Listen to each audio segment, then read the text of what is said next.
ഒരു കിടിലൻ 4 മണി പലഹാരമായി വന്നിരിക്കുകയാണ്.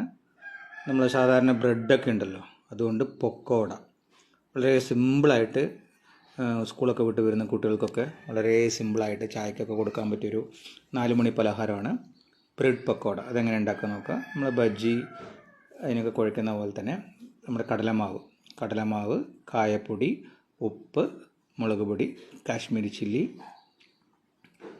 കുറച്ച് അരിപ്പൊടി ചേർത്ത് നല്ല കട്ടിയിൽ കുഴച്ചെടുത്തതിന് ശേഷം നമ്മൾ കടയിൽ നിന്ന് വാങ്ങുന്ന ബ്രെഡിനെ ഇതുപോലെ ക്യൂബ്സായിട്ട് കട്ട് ചെയ്തിട്ട് നമ്മൾ ഈ ബാറ്ററിൽ ഡിപ്പ് ചെയ്തിട്ട് നല്ല തിളച്ച എണ്ണയിൽ വറുത്ത് പോരുക. ഇതാണ് വളരെ സിമ്പിളാണ്, എല്ലാവർക്കും ചെയ്യാൻ പറ്റും. എല്ലാവരും വീട്ടിൽ ബ്രെഡ് വാങ്ങുകയാണെങ്കിൽ ഇനി വെറുതെ ബ്രെഡ് കഴിക്കാൻ ആർക്കും താല്പര്യം ഉണ്ടാവില്ല. അപ്പോൾ ഇതുപോലെ ഒന്ന് ചെയ്ത് നോക്കുക. ബ്രെഡ് പക്കോട വളരെ ക്രിസ്പി ആയിട്ടും നല്ല ടേസ്റ്റി ആയിട്ടൊക്കെ കുട്ടികൾക്ക് 4 മണിക്ക് സ്കൂളിലോട്ട് വന്നാൽ കൊടുക്കാൻ പറ്റുന്ന ഒരു അടിപൊളി പലഹാരമാണ്.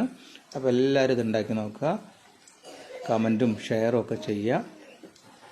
റെസിപ്പിയുമായി ബന്ധപ്പെട്ട് എന്തെങ്കിലും സംശയങ്ങളൊക്കെ ഉണ്ടെങ്കിൽ കമൻറ്റ് ചെയ്യുക. ഓക്കെ, അതുപോലെയാണ് ചൂടെണ്ണയിൽ വേണം തന്നെ നല്ല ക്രിസ്പി ആയിട്ട് ഗോൾഡൻ ബ്രൗണിൽ കിട്ടും. നല്ല ടേസ്റ്റിയാണ്. നമുക്കൊരു 2 thanks for watching. Signing off നിങ്ങളുടെ ഷെഫ് ഷിച്ചോയ്.